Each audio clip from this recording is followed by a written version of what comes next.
First time வந்து நம்ம சேனல வந்து விசிட் பண்ணியிருக்கீங்கன்னா, சேனல வந்து சப்ஸ்கிரைப் பண்ணி வச்சுக்கோங்க. ஸோ இந்த வீடியோ வந்து பார்த்தீங்கன்னா, ரொம்ப இம்பார்ட்டன்ட்டான வீடியோ. ஸோ உங்கள வந்து யார் ஏமாத்த போறா? எப்படி ஏமாத்த போறாங்க? அப்படிங்கிறத வந்து பார்க்க போறோம். ஃபர்ஸ்ட்டு வந்து இப்போதைக்கு ட்ரெண்டிங்கா என்ன ஓடிக்கிட்டு இருக்கு அப்படின்னு பார்த்தீங்கன்னா, ஜிஎஸ்டி பத்தி தான் ஓடிக்கிட்டு இருக்கு. ஸோ ஜிஎஸ்டி வந்து பார்த்தீங்கன்னா வந்து ஏற்கனவே வந்து ஒரு பெரிய நியூஸா இருந்துச்சு. இப்பயும் பார்த்தீங்கன்னா வந்து பெரிய நியூஸா தான் இருக்கு.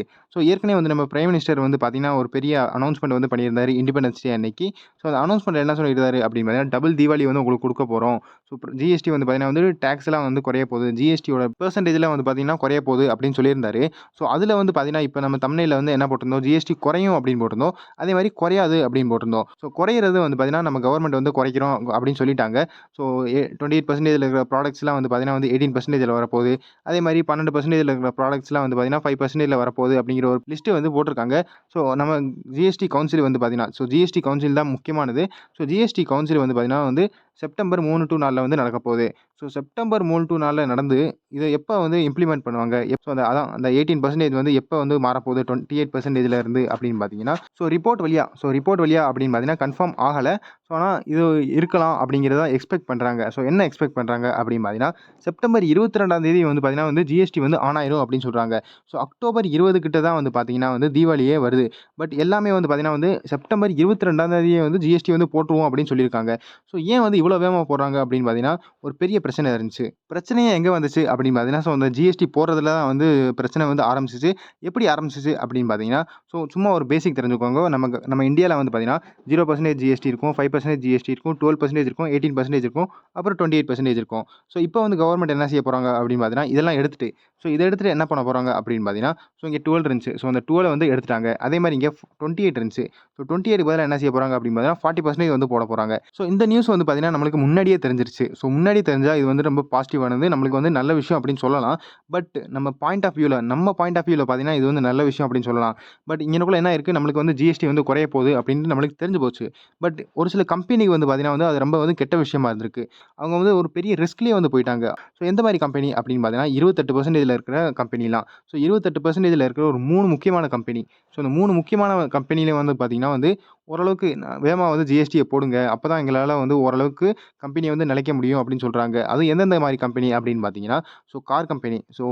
எல்லா கார் கம்பெனியும் பார்த்தீங்கன்னா வந்து கவர்மெண்ட்ட சொல்லியிருக்காங்க. ஜிஎஸ்டி வந்து வேகமா போடுங்க அப்படிங்கிறது. அதனால தான் வந்து பார்த்தீங்கன்னா, தீபாவளிக்கு முன்னாடியே தீபாவளி அன்னைக்கு தான் வந்து நம்ம ஜிஎஸ்டி போட போறோம் அப்படின்னு பிரைம் மினிஸ்டர் சொன்னாரு. பட் இப்ப வந்து என்ன சொல்றாங்க அப்படின்னு பார்த்தீங்கன்னா, செப்டம்பர் 22ஆம் தேதியே வந்து போட போறோம் அப்படின்னு சொல்லிட்டாங்க. எல்லாமே வந்து பார்த்தீங்கன்னா, இந்த 3 கம்பெனியால தான்.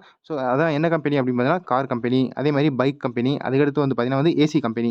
இப்ப நம்மளுக்கு என்ன தெரிஞ்சிருக்கு, இந்த கம்பெனில வந்து இப்போதைக்கு 28% ஜிஎஸ்டில இருக்கு.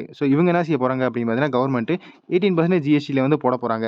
மக்கள்லாம் என்ன செய்வாங்க அப்படின்னு பார்த்தீங்கன்னா, மக்கள்னா அதான் வாங்குறவங்க, பையர்ஸ் அப்படின்னு சொல்லுவோம். நம்ம தான் வந்து வாங்க போறோம். அந்த வாங்குறனால வந்து பார்த்தீங்கன்னா, 28%ல இப்போதைக்கு ஜிஎஸ்டி இருக்கு. 28%ல இப்ப என்ன செய்ய போறாங்க அப்படின்னு பார்த்தீங்கன்னா, 18% மாத்த போறாங்க அப்படின்னு நம்மளுக்கு முன்னாடியே தெரிஞ்சு போச்சு. அதனால நம்ம என்ன செய்வோம் அப்படின்னு பார்த்தீங்கன்னா, 18% வரும்ல, அப்போ வந்து பொருள வாங்கிக்கலாம் அப்படின்ட்டு இப்ப நம்ம எல்லாமே யோசிக்க ஆரம்பிச்சுருவோம். பட் கம்பெனிக்கு வந்து பார்த்தீங்கன்னா, அவங்களுக்கு இப்போதைக்கு அந்த 2 மாசம் ஏன்னா நம்மளுக்கு ஆகஸ்ட் 15ஆம் தேதியே வந்து தெரிஞ்சு போச்சு. இந்த மாரி ஜிஎஸ்டி வந்து இப்படி மாத்த போறாங்க அப்படின்னு. ஆனா தீபாவளி வந்து என்னைக்கு அப்படின்னு பார்த்தீங்கன்னா, அக்டோபர் 20ஆம் தேதி தான் தீபாவளி. அக்டோபர் 20ஆம் தேதினா 2 மாசம் இருக்கு கிட்டத்தட்ட. இந்த 2 மாசத்துல வந்து பார்த்தீங்கன்னா, அந்த கம்பெனி வந்து எந்த பொருளும் அவ்வளவா விக்காது. ஒரு 100 பொருள் வந்து வித்துக்கிட்டு இருந்துச்சுன்னா, வெறும் ஒரு 20, 30 பொருள் தான் வித்துக்கிட்டு இருக்கும். அந்த 70 பொருள் வந்து பார்த்தீங்கன்னா, அவ்வளோதான். ஒண்ணும் செய்ய முடியாது அந்த 70 பொருள. அதனால தான் வந்து பார்த்தீங்கன்னா, இந்த 3 கம்பெனி என்ன சொல்றாங்க கவர்மெண்ட்ட வேகமா வந்து ஜிஎஸ்டிய போட்டுருங்க. இல்லன்னா எங்க கம்பெனி வந்து பார்த்தீங்கன்னா வந்து 2 மாசத்துக்கு 2 மாசத்துக்கு வந்து பார்த்தீங்கன்னா, எந்த ப்ராடக்ட்ஸ் வந்து அவ்வளவா விக்காது. நார்மலா வந்து 100 ப்ராடக்ட்ஸ் விக்கிற இடத்துல வந்து பார்த்தீங்கன்னா, 20, 30 தான் விக்கும். எங்களுக்கு வந்து பார்த்தீங்கன்னா, ரொம்ப லாஸ் ஆயிரும் அப்படிங்கிறது அவங்க சொல்றாங்க. அதுக்கடுத்து வந்து பார்த்தீங்கன்னா வந்து குறையாதது. இதான் வந்து ரொம்ப இம்பார்ட்டன்ட்டானது. எதனால குறையாது அப்படிங்கிறத பார்த்தோம்னா, எல்லாமே வந்து பார்த்தீங்கன்னா வந்து நம்ம ஸ்டாக் மார்க்கெட் ரிலேட்டட் தான் இருக்கும். ஸ்டாக் மார்க்கெட்னால தான் வந்து பார்த்தீங்கன்னா வந்து எந்த ஜிஎஸ்டி வந்து பார்த்தீங்கன்னா அவ்வளவா குறையாது. ஏன் குறையாது அப்படின்னு பார்த்தீங்கன்னா, எக்ஸாம்பிளா வந்து பார்த்தீங்கன்னா நம்ம ஏசிய பத்தி பார்ப்போம். ஏசியோட விலை வந்து பார்த்தீங்கன்னா, இப்போதைக்கு ஒரு ரூ. 40,000 இருக்கு அப்படின்னு எக்ஸாம்பிளா வந்து வச்சுக்கோங்க. ரூ. 40,000 இருக்கும்போது இங்க என்ன நடக்கும் அப்படின்னு பார்த்தீங்கன்னா, இங்க பாருங்க ரூ. 40,000 இங்கனக்குள்ள நம்ம ஏசியோட விலை இருக்கு. ஒரிஜினல் பிரைஸ் ஜிஎஸ்டி போடுறதுக்கு முன்னாடி வந்து பார்த்தீங்கன்னா, ரூ. 31,250 தான் இருக்கும். 28% வந்து ஜிஎஸ்டி போட்டிருக்காங்க. ஓகே. அந்த 28% ஜிஎஸ்டி எவ்வளோ வருது அப்படின்னு பார்த்தீங்கன்னா, ரூ. 8,750 வருது. நீங்க ரூ. 8,750 வந்து பார்த்தீங்கன்னா, ஜிஎஸ்டி குடுக்குறீங்க. 31,000 தான் வந்து ஒரிஜினல் பிரைஸ் அந்த ரூ. 40,000 ஏசியோடது. அதே மாரி 18% வந்து போட்டாங்கன்னா, ஏசி மேல 18% போட்டாங்கன்னா, ஒரிஜினல் பிரைஸ் எவ்வளோ இருந்துச்சு? 31,250. 18% எவ்வளோ ஜிஎஸ்டி வரும் அப்படின்னு பார்த்தீங்கன்னா, ரூ. 5,625 வரும். டோட்டல் நீங்க அடுத்து எவ்வளோ குடுப்பீங்க அப்படின்னு பார்த்தீங்கன்னா, ஸோ 36,875. ஸோ கிட்டத்தட்ட வந்து பார்த்தீங்கன்னா, ஒரு ரூ. 3000 வந்து கம்மியா குடுக்க போறீங்க. அந்த 18% வந்து போட்டா. ஸோ இப்ப வந்து இது பார்த்துட்டோம். இது வந்து முக்கியமானது. இது வந்து புரிஞ்சிருக்கும் அப்படின்னு நெனைக்கிறேன். அடுத்து வந்து என்ன செய்ய போறோம் அப்படின்னு பார்த்தீங்கன்னா, ஸோ கம்பெனி என்ன செய்வாங்க, அவங்களுக்கு வந்து கண்டிப்பா ப்ராஃபிட் வேணும். ஸோ அவங்க ப்ராஃபிட்காண்டி தான் வந்து எல்லாமே வந்து வேல பார்ப்பாங்க. ஸோ அவங்க என்ன செய்வாங்க அப்படின்னு பார்த்தீங்கன்னா, ரூ. 31,250 இருந்துச்சா, ஸோ அவங்க என்ன செஞ்சுருவாங்கன்னா, பிரைஸ வந்து கூட்டிருவாங்க. 32,500 தான் கூட்டிருவாங்க. ஸோ இந்த 32,500 வந்து கூட்டிட்டா என்ன ஆகும் அப்படின்னு பார்த்தீங்கன்னா, ஸோ 18% ஜிஎஸ்டி போட்டாலும், நீங்க என்ன செய்ய போறீங்க, ரூ. 38,350 குடுக்க போறீங்க. உங்களுக்கு எவ்வளோ குறையணும்? 18% ஜிஎஸ்டி போட்டிருந்தா 37,000 கிட்ட தான் வந்திருக்கணும். பட் அவங்க கம்பெனி என்ன செய்ய போறாங்க அப்படின்னு பார்த்தீங்கன்னா, கிட்டத்தட்ட ரூ. 1,350 வந்து எக்ஸ்ட்ரா போட்டாலும் போட்டுருவாங்க. ஸோ இது வந்து பார்த்தீங்கன்னா, எக்ஸாம்பிளா தான் போட்டிருக்கேன். ஸோ எக்ஸாம்பிளா போட்டிருக்கேன். ஏன்னா ஒரு சில கம்பெனி என்ன செய்வாங்க அப்படின்னு பார்த்தீங்கன்னா, ரூ. 40,000 எங்களுக்குள்ள ஜிஎஸ்டி இருந்துச்சு. ஸோ ரூ. 40,000 மறுபடியும் போட்டு விட்டுருவாங்க. ஸோ ரூ. 40,000 போட்டாலும் போட்டுருவாங்க. ஸோ இப்போதைக்கு பார்த்தீங்கன்னா, அவ்வளவா குறைக்க மாட்டாங்க. ஏன்னா அவங்களுக்கு ப்ராடக்ட்ஸ் இப்போதைக்கு விக்கணும். ஸோ ஏசி வந்து இருக்கு. ஸோ ஏசி வந்து பார்த்தீங்கன்னா, நெறைய ஏசி வந்து விக்காம கிடக்கு. ஸோ அது வந்து கண்டிப்பா விக்கணும். கார் நெறைய விக்காம கிடக்கு. ஸோ கார் வந்து கண்டிப்பா விக்கணும். பைக் வந்து நெறைய விக்காம கிடக்கு. ஸோ அதெல்லாம் பைக்லாம் விக்கணும். இப்போதைக்கு வந்து பார்த்தீங்கன்னா, என்ன செய்வாங்கன்னா, டக்குனு வந்து ஓரளவுக்கு விலைய குறைச்சிட்டு டக்குன்னு வித்துருவாங்க. ஸோ அதில வந்து பார்த்தீங்கன்னா, அவங்களுக்கு லாஸ் ஆகும். ஏன்னா அவங்க நெறையா பைக்கு, காரு, ஏசிலாம் வந்து பார்த்தீங்கன்னா வந்து அதிக விலையில வந்து உருவாக்கியிருக்காங்க. ஸோ அது அதிக விலையில உருவாக்கி கம்மியான விலையில வித்தாங்கன்னா, அவங்களுக்கு கண்டிப்பா வந்து லாஸ் ஆகும்.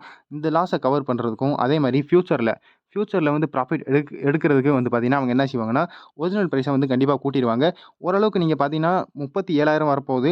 37,000த்துல நீங்க என்ன செய்வீங்க, 38,000 குடுக்க போறீங்க. ஆனா 40,000 விட வந்து பார்த்தீங்கன்னா, கம்மியா தான் குடுத்துருக்கீங்க. உங்களுக்கு எவ்வளோ வரணும்? 37,000 வரணும். ஸோ ரவுண்ட் ஃபிகர்ல வந்து பார்த்தோம்னா, இங்க என்ன நடக்கும் அப்படின்னு பார்த்தீங்கன்னா, ஸோ ஒரு பக்கம் கம்பெனியும் வந்து சம்பாரிப்பாங்க. அதே மாரி உங்களுக்கு ஓரளவுக்கு குறையும். பட் உங்களுக்கு தான் மெயினா குறைக்கணும். ஏன்னா ஜிஎஸ்டி வந்து குறைச்சது கவர்மெண்ட் உங்களுக்காண்டி தான் குறைச்சிருக்காங்க. பட் இங்க ப்ராஃபிட் எடுக்கிறது வந்து பார்த்தீங்கன்னா, கம்பெனி தான் எடுக்க போறாங்க. ஸோ இதனால தான் வந்து பார்த்தீங்கன்னா, ஜிஎஸ்டி குறையும் அப்படின்னு சொல்லியிருந்தேன். அதனால குறையாதும் அப்படின்னு சொல்லியிருந்தேன். ஸோ பைக் கம்பெனி அதே மாரி பைக் கம்பெனி அப்படித்தான். அவங்க பைக் கம்பெனி எதுத்துவாங்க. இப்ப நாங்க என்ன பார்த்தோம்? ஏசி பத்தி பார்த்தோம். ஸோ ஏசி வந்து என்ன செஞ்சிருக்காங்க, ரூ. 40,000 இருந்துச்சு. ஸோ ரூ. 40,000 இருந்து 18% வந்து ஜிஎஸ்டி போயிடுச்சுன்னா, 37,000 உங்களுக்கு கிடைக்கணும். ஸோ 37,000 கிடைக்கிறத விட கம்பெனி என்ன செய்வாங்க, அவங்க ப்ராஃபிட்காண்டி ஒரு ரூ. 1,000 வந்து எக்ஸ்ட்ரா போட்டு 38,000க்கு உங்களுக்கு தருவாங்க.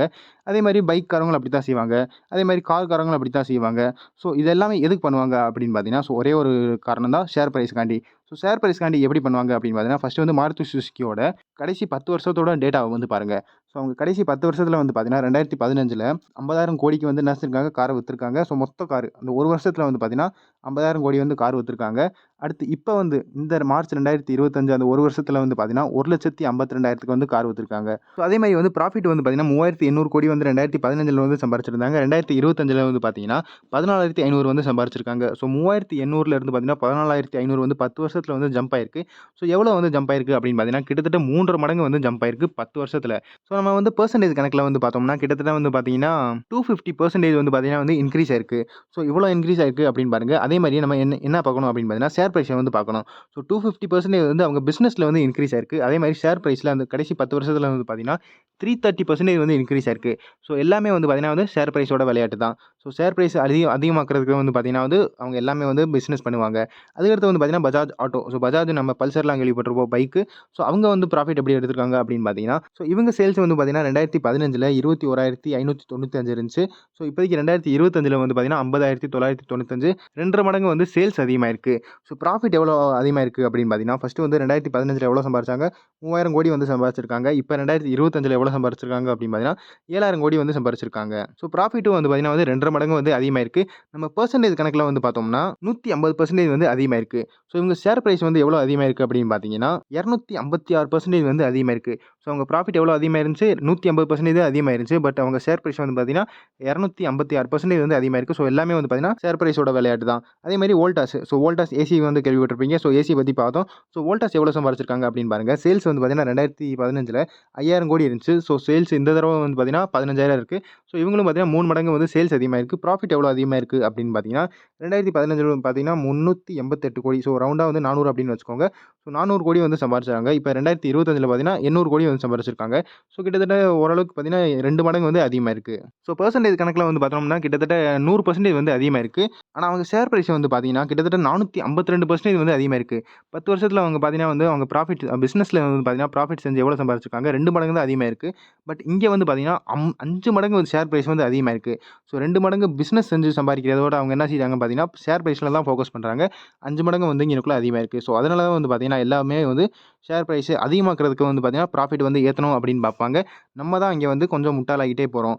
ஸோ கன்க்ளூஷன் என்ன அப்படின்னு பார்த்தீங்கன்னா, நம்ம என்ன செய்யணும், ஷேர் மார்க்கெட்ட பத்தி வந்து தெரிஞ்சுக்கணும். ஷேர் மார்க்கெட்ல எப்படி வந்து என்ன ஆகும் அப்படிங்கிறது. ஸோ ஓரளவுக்கு நீங்க தெரிஞ்சுக்கிட்டா உங்களுக்கு நல்ல விஷயம் அப்படின்னு சொல்லலாம். ஏன்னா வந்து ஷேர் மார்க்கெட்ல தான் ஓரளவுக்கு கொஞ்சம் லீகலா வந்து நீங்க வந்து பணம் சம்பாரிக்கலாம் அப்படின்னு சொல்லலாம். ஸோ 10 வருஷத்துல பாருங்க அவங்க 5 மடங்கு வந்து வோல்டாஸ் வந்து அதிகமாயிருக்காங்க. ஸோ இது வந்து பார்த்தீங்கன்னா, ஓரளவுக்கு எப்படின்னு நீங்களே வந்து தெரிஞ்சுக்கோங்க. நீங்க வந்து ஏமாறுறீங்களா இல்லையா அப்படின்னு தெரிஞ்சுக்கோங்க. ஸோ வீடியோ பிடிச்சிருந்தா வந்து லைக் பண்ணிருங்க. அடுத்த வீடியோல பார்ப்போம். நான் தான் ஸ்டாக்கர். Good bye.